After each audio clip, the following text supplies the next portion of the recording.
Baik, selamat berjumpa kembali dengan saya, Arifin Tambunan. Kita akan masuk sesi terakhir dari kunci keberhasilan pendidikan Kristen. Kita ini yang terakhir, pelajaran terakhir, pendidikan mendidik dalam pendidikan Kristen ya dalam sesi ini. Nah,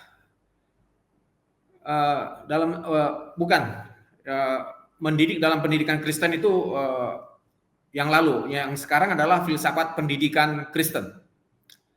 Ya, kita mulai sesi ini filsafat pendidikan Kristen. Nah, kita harus bisa memahami terlebih dahulu bahwa filsafat pendidikan Kristen itu harus bersumber dari Alkitab. Jadi sumber utamanya adalah Alkitab. Di dalam Alkitab itu terdapat 4 cerita besar atau grand naratif. Ya, sering dipakai istilah grand naratif. 4 cerita besar di sana yaitu tentang pertama penciptaan, kejatuhan, dan penebusan serta konsumasi. Nah, dari grand naratif ini muncul sains tentang Allah atau ilmu pengetahuan tentang Allah.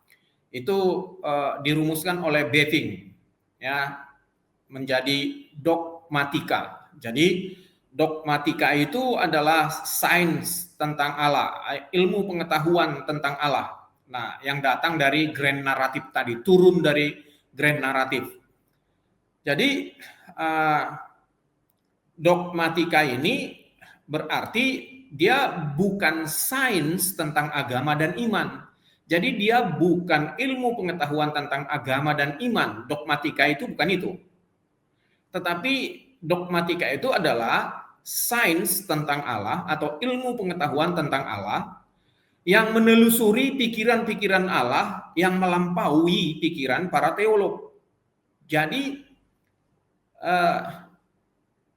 pikiran-pikiran Allah itu kemudian hendak disatukan, ya. Jadi membuat kesatuan pikiran-pikiran Allah ini. Itulah sebenarnya ada di dalam dogmatika. Nah, sistem dogmatika ini kemudian dijadikan dasar untuk membangun filsafat Kristen, ya, Christian filosofi. Jadi dari dogmatika itu dibangun filsafat Kristen. Filsafat Kristen itu seperti biasa di dalam ilmu filsafat ada 3 bagian, ada ontologi, epistemologi, dan aksiologi. Nah, dari bangunan filsafat Kristen ini, dari sanalah menjadi dasar untuk membangun filsafat pendidikan Kristen. Jadi kita mengerti bagaimana munculnya atau bagaimana membangun filsafat pendidikan Kristen. Selanjutnya kita bahas yang pertama dari 3 tadi, ontologi, epistemologi, dan aksiologi. Ontologi pendidikan Kristen adalah membawa orang menjadi serupa dengan Kristus. Ini ontologi pendidikan Kristen. Membawa orang menjadi serupa dengan Kristus. Apa yang dimaksud dengan ontologi? Ontologi itu adalah yang hakikat, yang tanpa itu berarti pendidikan Kristen itu tidak ada gitu. Artinya, tanpa membawa orang menjadi serupa dengan Kristus, maka pendidikan Kristen itu tidak ada. Nihil. Jadi, kalau ada orang yang menyelenggarakan pendidikan Kristen tanpa membawa orang menjadi serupa dengan Kristus, maka itu tidak dapat disebut sebagai pendidikan Kristen. Karena ketika pendidikan Kristen dilakukan tanpa membawa seseorang menjadi serupa dengan Kristus, maka itu tidak dapat lagi dikatakan sebagai pendidikan Kristen, karena hal mendasar dari pendidikan Kristen itu adalah mendidik seseorang agar menjadi serupa dengan Kristus. Nah, ini berarti pendidikan Kristen itu merupakan ekspresi kehidupan kerajaan Allah serta inisiasi ke dalam kehidupannya. Inisiasi. Inisiasi itu start awal ke dalam kehidupan kerajaan Allah. Jadi dengan demikian semua pendidikan Kristen yang diselenggarakan atau dilakukan bukan merupakan ekspresi dan inisiasi kerajaan Allah, tidak dapat dikatakan pendidikan Kristen. Tidak dapat dikatakan pendidikan Kristen.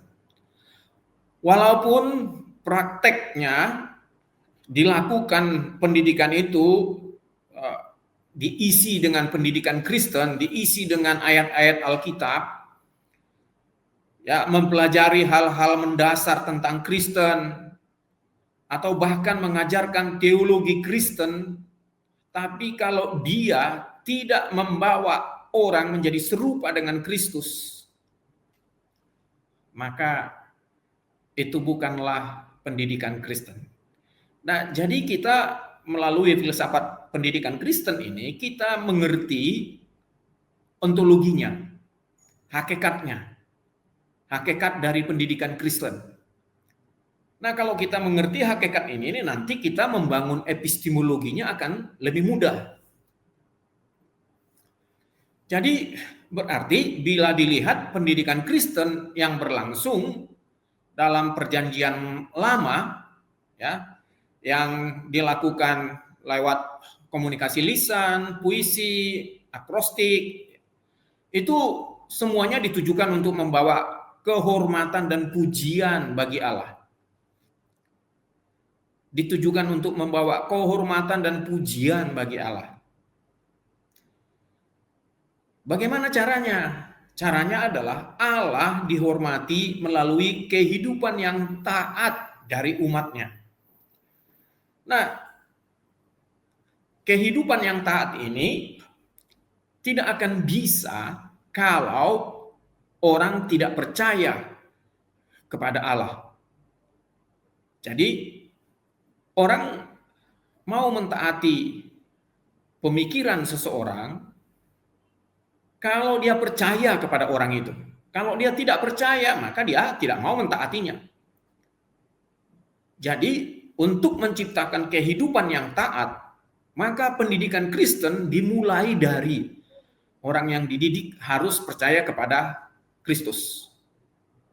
Harus percaya kepada Kristus. Nah, kalau dia sudah percaya kepada Kristus, maka dia akan bisa taat. Nah, melalui ketaatannya itulah Allah dihormati. Bukan karena Allah kurang hormat, bukan. Bukan karena itu, tapi karena apa yang Tuhan Allah lakukan dalam hidupnya. Itu sudah kita lihat di sesi-sesi awal, ya. Jadi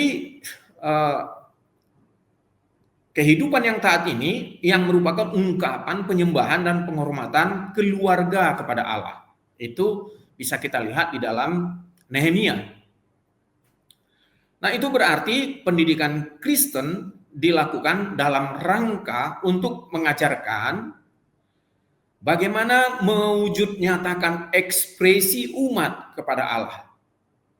Jadi, kita ingat bahwa pendidikan Kristen dilakukan dalam rangka mengajarkan bagaimana mewujud nyatakan ekspresi umat kepada Allah. Nah, kalau kita memahami ini, maka kita akan lebih mudah untuk membangun epistemologinya. Kita belajar dulu dari Perjanjian Baru. Di Perjanjian Baru, itu pendidikan Kristen dilakukan dalam rangka melanggengkan identitas komunitas Kristen. Ya, di tengah-tengah permusuhan dan kemajemukan dunia pada waktu itu. Jadi di Perjanjian Baru itu melanggengkan identitas komunitas Kristen. Artinya pendidikan Kristen itu digunakan untuk supaya jati diri Kristen itu tampak atau berbeda dari orang-orang yang ada di sekitarnya, baik oleh musuh-musuh ataupun oleh kemajemukan budaya yang ada. Nah, nampak jati dirinya, nampak perbedaan sikap perilaku itu di Perjanjian Baru. Nah, hal itu dilakukan kalau kita lihat kehidupan Perjanjian Baru dilakukan di keluarga, seperti misalnya yang dilakukan Timotius yang belajar dari neneknya Lois ataupun ibunya Eunike.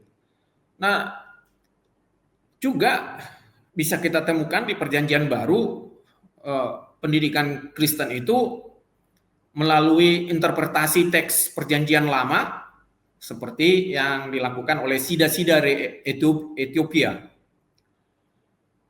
Namun ada juga yang lewat transmisi nilai, ya, berbagai cara yang kita lihat, tapi semuanya bermuara untuk melanggengkan identitas Kristen atau membentuk jati diri Kristen. Ada lagi misalnya lewat transmisi nilai yang dilakukan oleh Paulus di dalam jemaat Korintus. Transmisi nilai ini artinya mengikuti teladan, ya, perpindahan nilai lewat keteladanan tokoh, lewat keteladanan pemimpin. Dalam hal ini Paulus. Itu bisa kita lihat di dalam 1 Korintus pasal 11 ayat 1. Sebentar kita akan lihat 1 Korintus pasal 11 ayat 1. Saya akan membacakannya. 1 Korintus pasal 11 ayat 1, aku harus memuji kamu sebab dalam segala sesuatu kamu tetap mengingat akan aku, jadi ayat 1-nya bukan ayat 2. Jadilah pengikutku sama seperti aku juga menjadi pengikut Kristus. Jadilah pengikutku sama seperti aku juga menjadi pengikut Kristus. Jadi Paulus membentuk jati diri jemaat di Korintus melalui transmisi nilai lewat keteladanan Paulus, sama seperti Paulus mengikut teladan Kristus. Nah, dalam hal ini berarti guru-guru Kristen, dosen-dosen Kristen itu seharusnya menjadi teladan bagi siswanya. Sehingga terjadi transmisi nilai, perpindahan nilai. Nah, bagaimana transmisi nilai ini saya sudah jelaskan di sesi sebelumnya, silahkan dilihat tentang nilai-nilai Kristen. Semua pendidikan Kristen yang berlangsung di Perjanjian Baru tersebut itu bertujuan untuk menyatakan cara hidup yang berbeda dari orang-orang di sekitarnya. Jadi kalau jati dirinya jelas, maka pasti dia akan berbeda dari orang-orang di sekitarnya. Jadi tampak perbedaan karena dikristalisasi identitasnya. Jadi berarti pendidikan Kristen bukan dilakukan semata-mata hanya untuk mengingat-ingat doktrin. Bukan dilakukan semata-mata hanya untuk mengulang dan belajar doktrin. Itu bukanlah pendidikan Kristen. Pendidikan Kristen tadi kita melihat ontologinya adalah membawa orang menjadi serupa dengan Kristus. Pendidikan Kristen itu bukan membawa orang untuk mengetahui seperti apa Kristus dan pengorbanannya. Bukan itu. Itu pendidikan yang salah. Tetapi pendidikan Kristen adalah membawa orang menjadi serupa dengan Kristus. Jadi kalau seperti itu, maka pengajaran diberikan dalam rangka penguatan identitas Kristen. Jadi pengajaran yang kita berikan atau diberikan oleh guru, dosen itu dalam rangka menguatkan identitas Kristen. Inilah yang sebenarnya bisa kita lihat dari ajaran Yesus yang terdapat di dalam Matius 28 ayat 19 sampai 20 yang sering kita kenal dengan misi ya atau amanat agung. Nah, di sana disuruh atau dikatakan, ajarlah mereka melakukan segala sesuatu yang telah kuperintahkan kepadamu. Dalam amanat agung itu ada perkataan atau ada kalimat Tuhan Yesus, ajarlah mereka melakukan segala sesuatu yang telah kuperintahkan kepadamu. Kira-kira apa yang diajarkan? Kira-kira apa yang disuruh untuk diajarkan? Apakah yang disuruh untuk diajarkan itu adalah doktrin-doktrin, ajaran-ajaran bagaimana menjadi satu jemaat, atau ajaran-ajaran supaya dia mengerti siapa Yesus, bagaimana Yesus, apa yang dilakukan Yesus, bagaimana Allah, bagaimana berjemaat. Bukan itu. Ajaran yang disuruh lebih daripada itu, yaitu mengasihi Tuhan Allah, mengasihi sesama. Ajarlah mereka mengasihi Tuhan Allah, mengasihi sesama. Nah, dalam rangka mengasihi Tuhan Allah berarti melingkupi seluruh perilaku kita, pengetahuan kita. Jadi bukan hanya pengetahuan, perilaku, perasaan kita, itu semua diwujud nyatakan dalam rangka mengasihi Allah, juga dalam rangka mengasihi sesama. Nah, kepenuhan dari mengasihi Tuhan Allah dan mengasihi manusia ini ada pada Yesus. Yesus mengasihi Tuhan Allah, mengasihi Bapa, mengasihi juga sesama. Itulah sebabnya ontologi pendidikan Kristen adalah membawa seseorang menjadi serupa dengan Kristus. Kenapa menjadi serupa dengan Kristus? Karena kita melihat mengasihi Tuhan Allah, mengasihi sesama itu ada di dalam Kristus, penuh di dalam Kristus. Tidak ada yang kurang, penuh. Nah, setelah kita memahami ontologinya, kita melihat sekarang epistemologi pendidikan Kristen. Epistemologi pendidikan Kristen ini berusaha menjabarkan apa yang menjadi aspek natur, aspek sumber, aspek validity atau keabsahan dari pengetahuan yang selaras dengan ontologi pendidikan Kristen. Jadi epistemologi berarti dibangun atau berdasar kepada ontologi. Jadi aspek natur atau sifat pengetahuan ini dalam pendidikan Kristen adalah sifat pengetahuannya pengakuan bahwa pengetahuan absolut hanya ada pada Allah. Dalam hal ini pada Alkitab.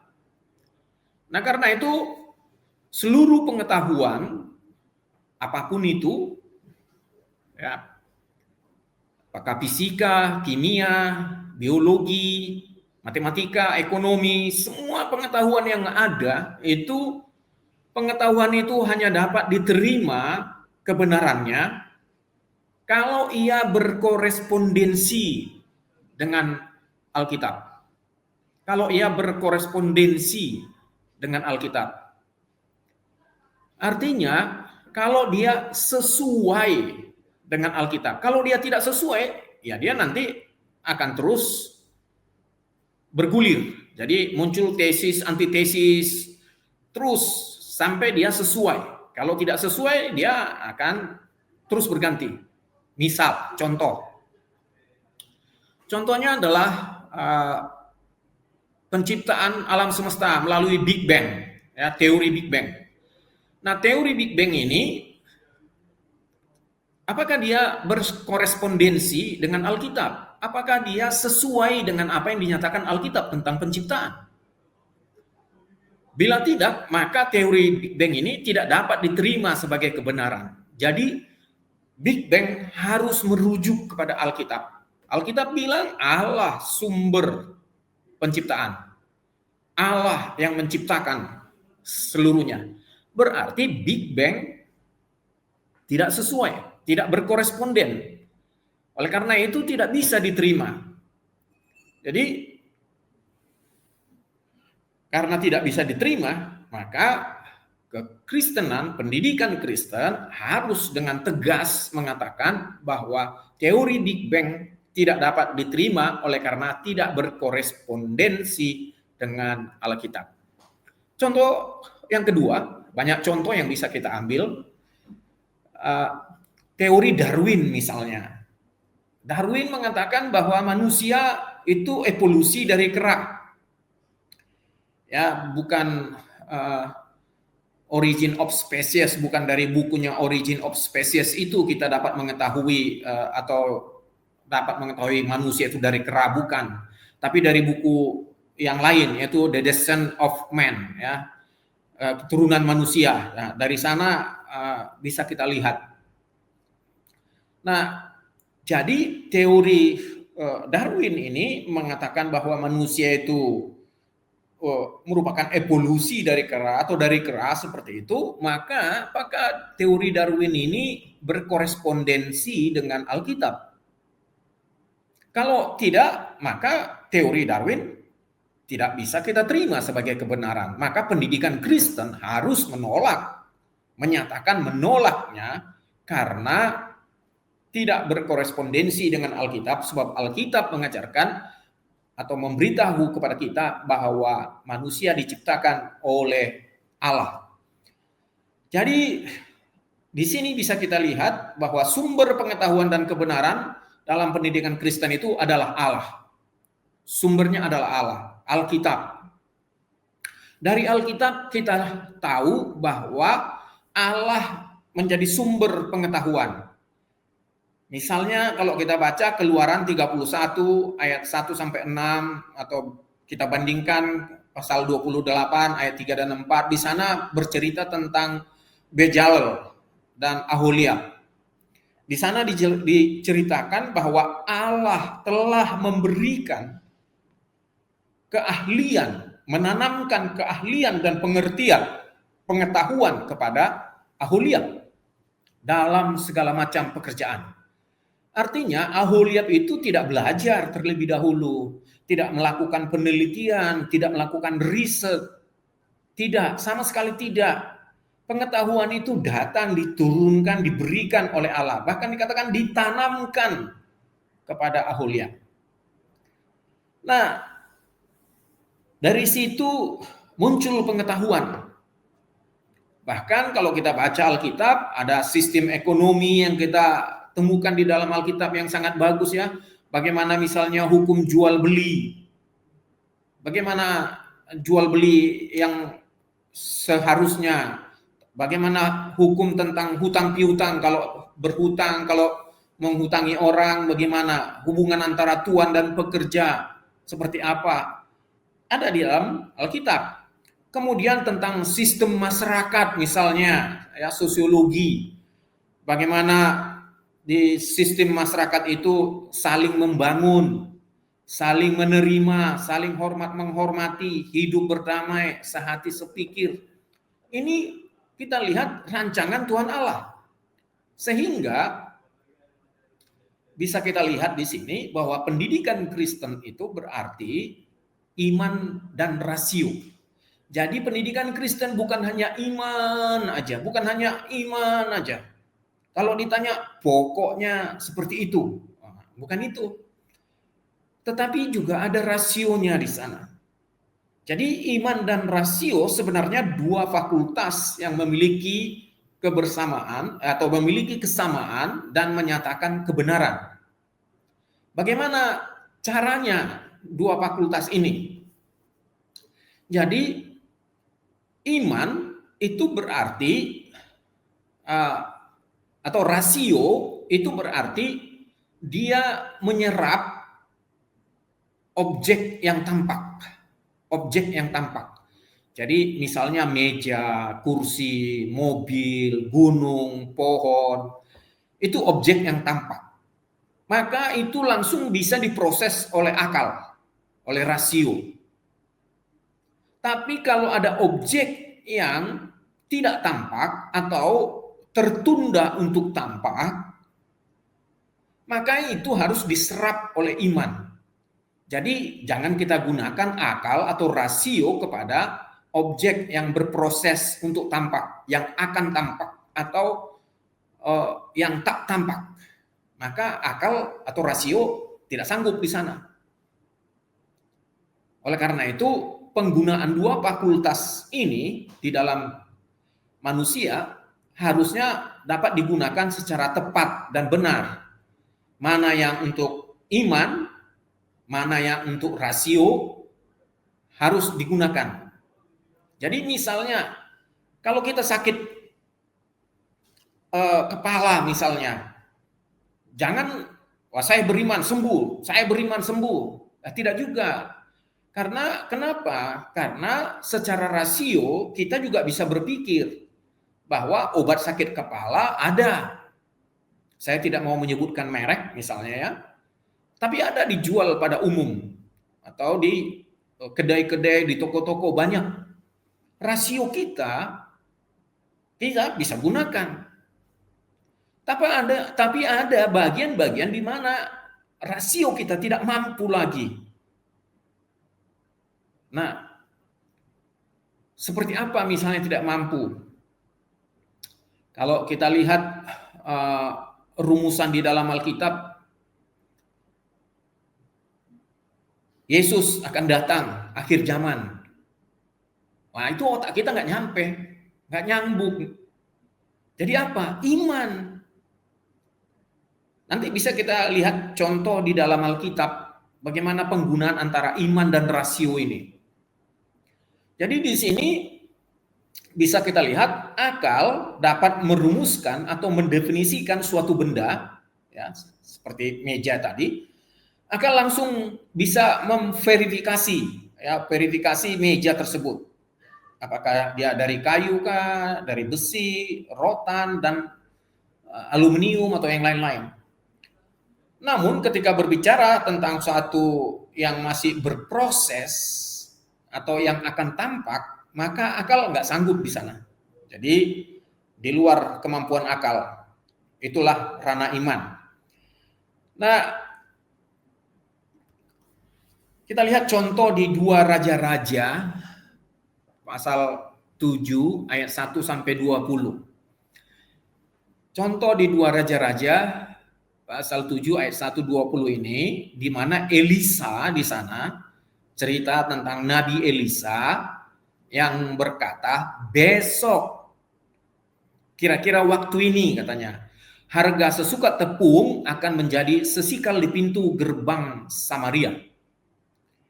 Dia mengucapkan itu pada saat orang Israel dikepung oleh musuhnya. Sehingga tidak ada bahan makanan pada waktu itu. Bahkan orang memakan anaknya. Jadi di sana sama sekali tidak ada bahan makanan. Tiba-tiba Elisa bilang, besok kira-kira waktu ini harga sesukat tepung terbaik akan menjadi berharga sesikal di pintu gerbang Samaria. Begitulah firman Tuhan, kata Elisa.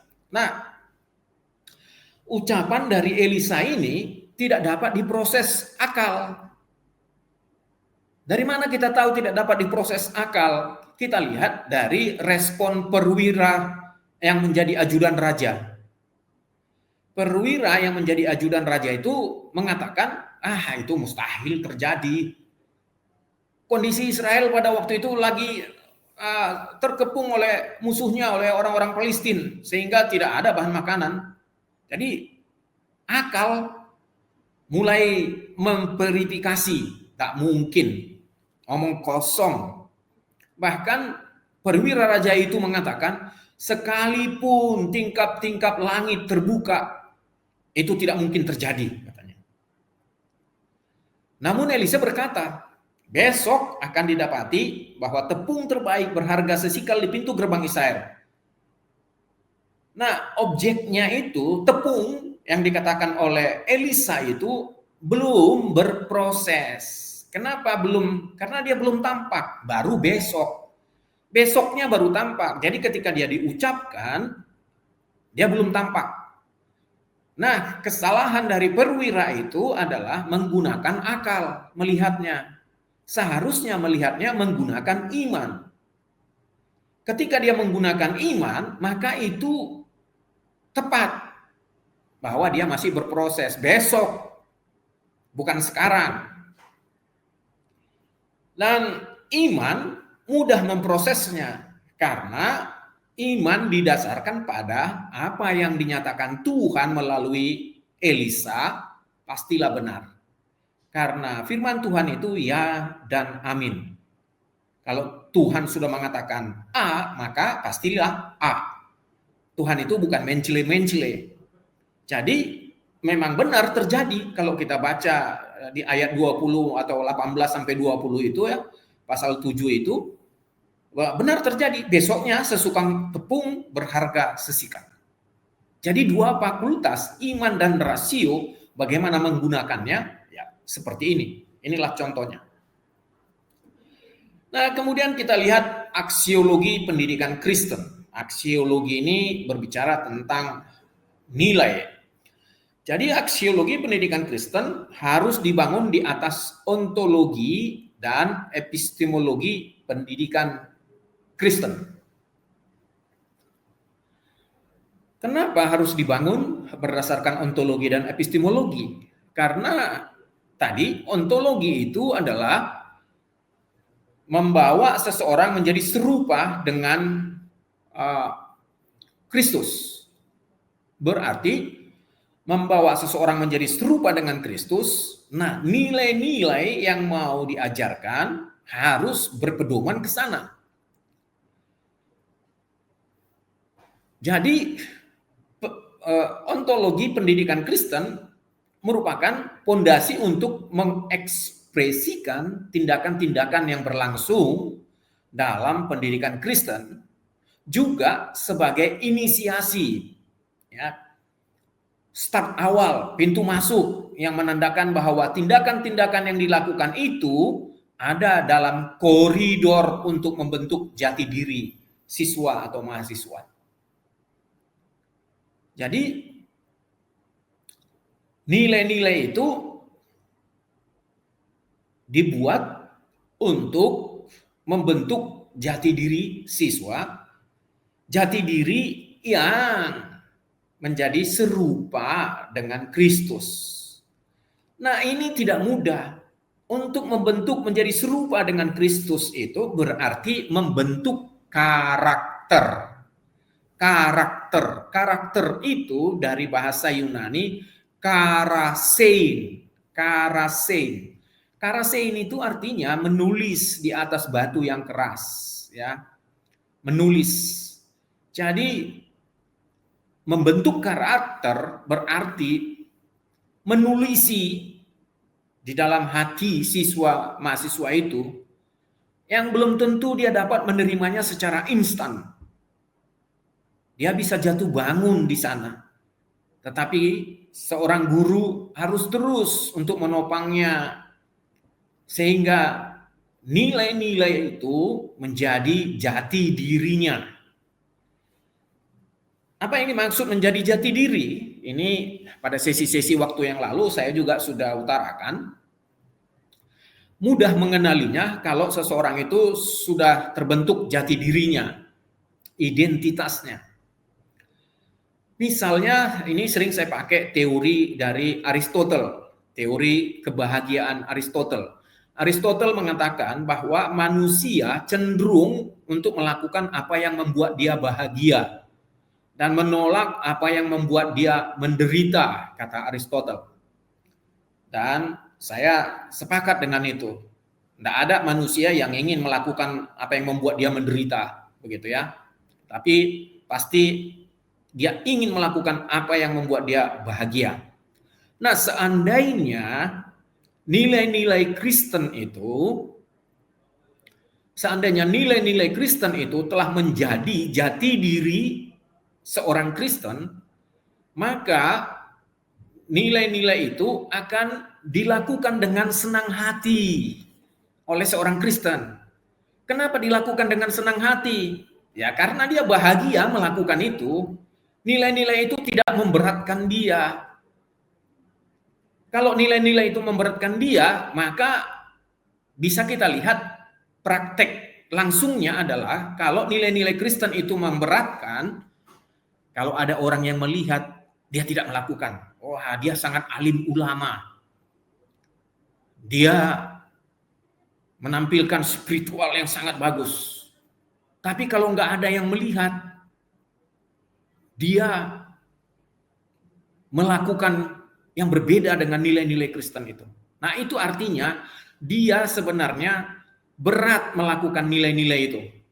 Nah kalau dia berat melakukan nilai-nilai itu, berarti itu belum jati dirinya.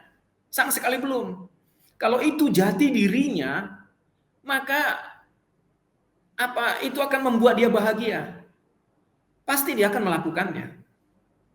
Sama seperti kalau orang terbiasa rapi. Orang yang terbiasa rapi, tiba-tiba dia nggak rapi, pasti dia nggak bahagia, dia menderita. Dia nggak senang dengan dirinya, dia gelisah dengan pakaian yang nggak rapi itu.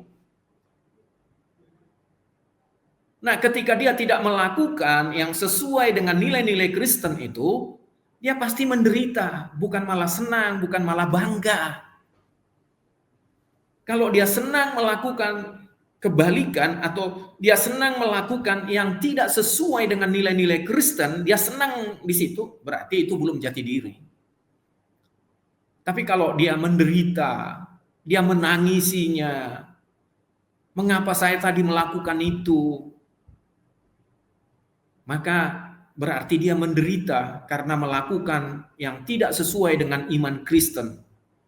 Maka itu berarti telah berhasillah guru atau dosen mendidik siswanya, sebab itu telah menjadi jati diri, identity ya dari siswa ataupun mahasiswa.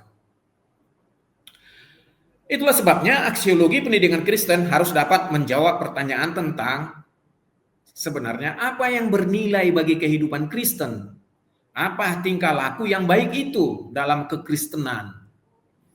Apa atau siapa yang membentuk otoritas etis dalam pendidikan Kristen? Apa itu dipandang indah dalam pendidikan Kristen? Soal masalah keindahan. Sementara ontologi pendidikan Kristen adalah memberikan sumbangsi pengetahuan tentang, sumbangsi, epistemologi itu memberikan sumbangsi pengetahuan tentang bagaimana tindakan-tindakan itu masih dapat sesuai dengan konsep nilai dalam Alkitab. Jadi bisa kita lihat aksiologi itu dibangun dari ontologi dan epistemologi. Ini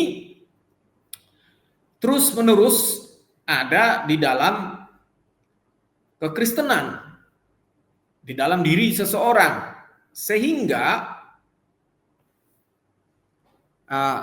tercapailah bahwa guru itu dikatakan atau dosen itu dikatakan telah berhasil dalam pendidikan Kristen kalau dia sudah menjadikan siswa atau mahasiswa itu menjadi jati dirinya atau jadi jati diri siswa itu atau mahasiswa itu sesuai dengan nilai-nilai Kristen. Nah, dalam hal ini tentu tidak ada waktu untuk kita untuk menjawab pertanyaan apa yang bernilai bagi kehidupan Kristen. Ini mungkin bisa kita buka satu sesi lain untuk khusus untuk ini ya, bagaimana membangunnya, membentuk otoritas etis itu seperti apa sehingga kita mengerti nanti bagaimana etika Kristen gitu ya. Saya tidak ke sana. Sehingga dapatlah kita simpulkan dari apa yang sudah kita bahas ini, bahwa filsafat pendidikan Kristen dibangun untuk ya, Filsafat pendidikan Kristen itu dibangun untuk menjaga pendidikan agama Kristen. Jadi filsafat pendidikan Kristen sebagai penjaga terhadap pendidikan agama Kristen. Supaya apa? Supaya tetap berlangsung dalam rangka mengembangkan jati diri siswa ataupun mahasiswa Kristen. Jadi kalau pendidikan Kristen sudah mulai mencele-mencele, sudah mulai tidak lagi mengarah kepada pengembangan jati diri siswa, sudah mulai pendidikan Kristen dilakukan untuk pengembangan kognitif saja, maka pendidikan Kristen itu sudah melenceng. Pendidikan Kristen itu sudah perlu dibaharui. Kalau kita lihat pendidikan Kristen, selalu yang diuji kognitif. Adakah yang diuji itu soal masalah perilaku, keteladanan? Bagaimana menguji perilaku dan keteladanan? Apa alat ukur yang dibuat? Di dalam pendidikan agama Kristen itu kalau ontologinya adalah membawa seorang menjadi serupa dengan Kristus, berarti ada perilaku yang harus diukur di sana. Bagaimana mengukurnya? Nah, selama ini pendidikan Kristen diukur hanya kognitif. Kalau dia sudah tahu tentang teologi, sudah tahu doktrin, dianggap paten kali anakku ini. Paten kali dia. Itu yang sebenarnya menjadi kesalahan di dalam pendidikan Kristen. Itu salah sama sekali. Tetapi seharusnya ada alat ukur. Jadi pola apakah yang dipakai atau metode apakah yang dipakai untuk membentuk jati diri siswa itu? Apakah pola transmisi nilai? Apakah pola konstruksi nilai? Nah, nanti dari pola itu, dari metode itu diukur. Sudahkah dia sesuai? Ada alat ukur yang jelas. Sehingga kita tidak bangga hanya pada kognitif. Kita tidak bangga hanya pada kalau orang mengetahui doktrin-doktrin. Wah, hebat dia pengetahuan doktrinnya, hebat dia pengetahuan teologi. Bukan. Itu kesalahan besar di dalam pendidikan Kristen. Karena melupakan ontologi dari pendidikan itu sendiri. Artinya, kalau pendidikan Kristen tidak membawa seseorang menjadi serupa dengan Kristus, menjadi serupa, artinya dalam perilaku, dalam segala hal, pendidikan Kristen itu tidak dapat disebut sebagai pendidikan Kristen. Ini inti dari semua kunci keberhasilan pendidikan Kristen yang bisa kita katakan sebagai penutupnya. Jadi, Bapak Ibu, sampai di sini yang dapat kita pelajari bersama-sama. Marilah kita melakukan pendidikan Kristen itu dengan seksama. Banyak tantangan, banyak perjuangan di sana. Mungkin banyak juga air mata yang harus kita kucurkan. Air mata penyesalan bahwa kita tidak sanggup, juga bisa air mata bahwa kita mengalami kesulitan-kesulitan melakukannya. Tapi marilah kita bergandeng tangan. Marilah kita membangun bersama-sama sehingga terwujud bahwa pendidikan Kristen itu membawa seseorang menjadi serupa dengan gambaran Yesus, menjadi segambar dengan Yesus. Sampai di sini mari kita berdoa. Ya Tuhan, kami bersyukur mengenal-Mu, beruntung dalam hidup kami mengenal-Mu ya Tuhan Yesus. Karena kami tahu bahwa Engkau mengasihi kami, bukan ketika kami benar, bukan ketika kami suci.